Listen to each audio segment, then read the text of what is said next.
ফারুকে আজমের মতো সাহাবীকে সাধারণ মানুষ রাস্তার মধ্যে দাঁড় করিয়ে ফেলেছেন।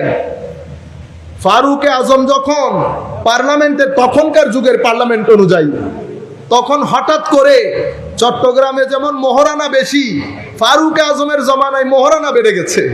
মানুষ বিয়ে করতে পারছে না। খলিফার দরবারে কেস গেল, খলিফা সবাইকে ডাকলেন। বর্তমান সময়ের পরিবেশ অনুযায়ী আমরা বলবো পার্লামেন্ট সেজেছে। সেই পার্লামেন্টের মধ্যে ফারুকে আজমের মানে স্টেটের পক্ষ থেকে প্রপোজাল গেছে যে আমরা মহারানাকে ফিক্স করে দেই। মহারানা ফিক্স করার কথা আসতে না আসতে এক বুড়ি দাঁড়িয়ে যান, বুড়ি মহিলা, বৃদ্ধ মহিলা। উনি দাঁড়িয়ে বলতেছেন, আপনাকে এই অধিকার কে দিল? যেখানে আমার আল্লাহ ফিক্স করেন নাই কোরআনের মধ্যে, আমার নবী করেন নাই, সেইখানে আপনি ফিক্স করার কে? আমার আল্লাহ বলছেন ওয়াতুন নিসা সাদুকাতিহিন্না নিহলা, পারলে পাহাড় সম পরিমাণ দিয়ে দাও। যেখানে আল্লাহ পাহাড়ের কথা বলছেন সেখানে আপনি ফিক্স করার কে? এটাকে বলে ডেমোক্রেটিক সিস্টেম। এখানে আইনের মাধ্যমে সবাই পরিচালিত হয়, কেউ গলার আওয়াজ বড় করতে পারে না। আমি এই বক্তব্য যেহেতু পরে দিব, সেহেতু আমি আগে দিয়ে মানুষকে কনফিউজ করতে চাচ্ছি না। আমার নবীর এই সিস্টেম, আমার নবী বলেছেন ধ্বংসপ্রাপ্ত হবে হালাকাতু উম্মতি আলা ইয়াদাই গিলমাতি মিন কুরাইশ।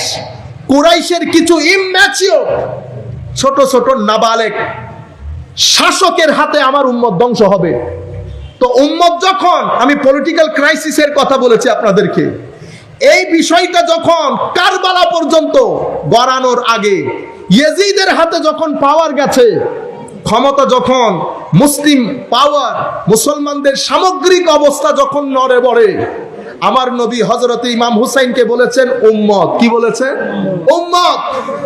তখন কেউ মেনে নিয়েছে, কেউ আবার মাসলাহা তথা বিভিন্ন দিক বিবেচনা করে ফিতনা ফাসাদ হবে, মারামারি হবে, কাটাকাটি হবে, বিভিন্ন দিক বিবেচনা করে অনেক সাহাবী তাবেঈ চুপ থেকেছে। কিন্তু আমার নবী কান্দে চড়ে যিনি বড় হয়েছেন, যাকে আমার নবী উম্মত বলেছেন, উনি কিন্তু বসে থাকেন নাই। উনি এই সিস্টেমকে চ্যালেঞ্জ করেছেন, এই সিস্টেমকে চ্যালেঞ্জ করেছেন। একা নিজের পরিবার পরিজন নিয়ে বের হয়ে গেছেন। আমার ইমামে হুসাইন যদি বিদ্রোহ করতেন অস্ত্র নিয়ে, বিদ্রোহ কাকে বলে? বিদ্রোহ মানে কোন একটা জায়গার মধ্যে গিয়ে ওই জায়গা দখল করে ওখানে অস্ত্রে শস্ত্রে সুসজ্জিত হয়ে তৎকালীন এক্সিস্টিং পাওয়ারকে চ্যালেঞ্জ করার নাম বিদ্রোহ। কিন্তু আমার ইমামে হুসাইন যদি বিদ্রোহ করতেন তো মদিনা শরীফ দখল করে ফেলতে পারতেন। মদিনা শরীফের মধ্যে গোলামানে আলে বাইত ছিল, তখন মদিনা শরীফ দখল করতে পারতেন। ইমামে হুসাইন এই কোনটা করা হুজুরের উদ্দেশ্য ছিল না। হুজুরের উদ্দেশ্য ছিল উম্মত হিসেবে দাঁড়িয়ে গিয়ে আল্লাহর নবীর উম্মতকে এই ফিতনা থেকে বাঁচিয়ে আমার নবীর রিজক হিসেবে নিজেকে প্রতিষ্ঠিত করা, আমার নবীর উপকার সাধন করা, নবীর উম্মতের উপকার সাধন করা। সবকিছু আল্লামা ইকবাল কত দারুণ বলেছে, তো বাতিল কি ইক্তেদার মে তাকওয়া কি আরজু হ্যাঁ কিয়া হাসি ফরেব খায়ে হুয়ে হে হাম। তো বাতিলের শাসনের মধ্যে আপনি যদি তাকওয়ার আশা করেন, ওয় হায় হায় কত দারুণ মিষ্টি মিষ্টি ধোঁকা আপনি খেয়ে গেলেন।